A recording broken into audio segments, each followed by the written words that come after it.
Nah, ini yang ingin saya ingatkan betul, bahwa bukan tidak mungkin kalau misalnya kita dianggap melakukan genocide itu, maka merupakan kewajiban semua negara untuk mempertanyakan mengapa itu tidak diselesaikan. Nah, saya mengapresiasi sangat tinggi terhadap upaya yang dilakukan dan dimotori oleh Pak Agus Wijoyo dan Pak Luhut Panjaitan untuk mengadakan simposium yang baru pertama kali setelah 50 tahun kita dan negara membincangkan hal ini. Itu saya kira sebuah langkah yang sangat maju.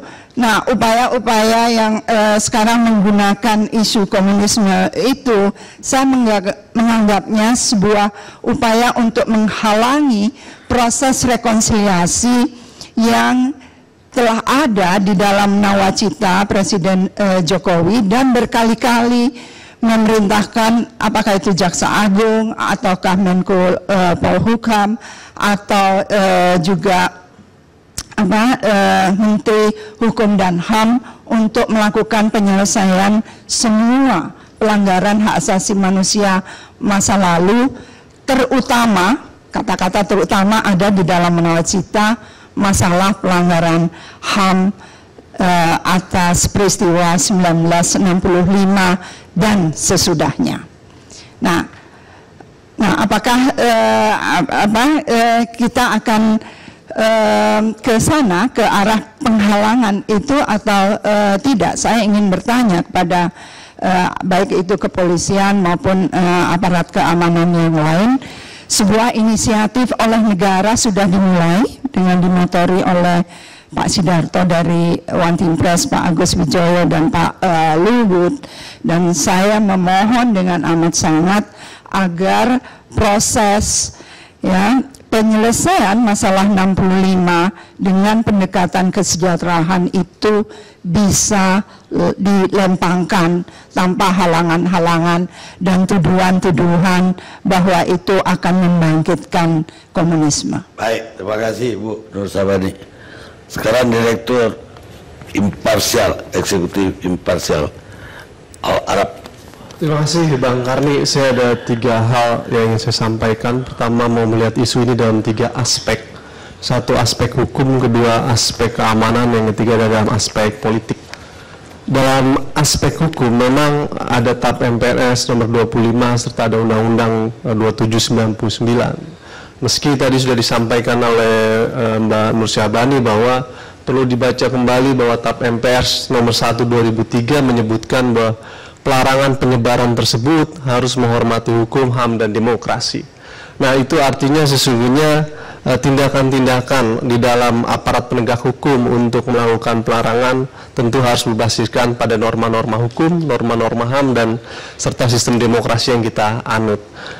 Apa yang terjadi belakangan ini sebenarnya pelarangan-pelarangan sudah dilakukan secara berlebihan dan sudah tidak proporsional. Salah satu hal misalkan sweeping buku terhadap mereka-mereka buku-buku yang dianggap menyebarkan paham komunisme, ini sesuatu yang dalam beberapa kasus sangat berlebihan dan tidak tepat dan serta tidak proporsional. Saya misalkan Bung Karni ada buku yang ikut kena sweeping berjudul Orang-orang Bersimpangan Kiri Jalan yang ditulis oleh Sohogi, aktivis era 65, yang secara pemikiran Sohogi adalah tokoh muda pada era 60-an yang sangat kritis terhadap Bung Karno dan juga kritis terhadap komunisme pada era tersebut, lalu membuat skripsi yang mencoba mengulas secara kritis tentang peristiwa pemberontakan 48 di era peristiwa di Madiun tersebut. Nah, mengapa buku ini juga kemudian menjadi bagian yang ikut kena sweeping? Mungkin yang men-sweeping tidak bisa membaca konteks di dalam buku itu. Yang kedua, pelarangan buku Palu Arit di Ladang Tebu yang ditulis oleh Hermawan Sulistyo, yang menurut saya ini satu disertasi S3 yang dibuat seorang dokter bernama Hermawan Sulistyo, peneliti yang sangat kritis serta memberikan sajian yang lebih komprehensif tentang peristiwa-peristiwa yang terjadi tahun 65 yang sudah lolos dalam seleksi kejaksaan juga kemudian kena sweeping. Lagi-lagi itu beberapa kasus, banyak kasus lain yang sebenarnya salah melakukan pelarangan ataupun sweeping buku. Tapi prinsipnya gini, menurut keputusan Mahkamah Konstitusi tahun 2010, saya rasa Pak Mahfud di sini ada, Jaksa Agung pun tidak boleh secara absolut untuk melakukan proses pelarangan terhadap buku, karena di dalam negara hukum perlu dikedepankan prinsip yang disebut dengan due process of law. Oleh karenanya, pelarangan terhadap buku hanya bisa dilakukan di dalam sistem peradilan. Tidak bisa otomatis negara ataupun pemerintahan ataupun Kejaksaan Agung dengan serta-merta melakukan pelarangan. Ini putusan Mahkamah Konstitusi tahun 2010. Sehingga segala bentuk sweeping terhadap buku adalah satu tindakan yang bertentangan dengan hukum, khususnya bertentangan dengan keputusan Mahkamah Konstitusi yang sudah dikeluarkan pada tahun 2010 yang menyebutkan semua harus berdasarkan prinsip due process of law melalui sistem peradilan.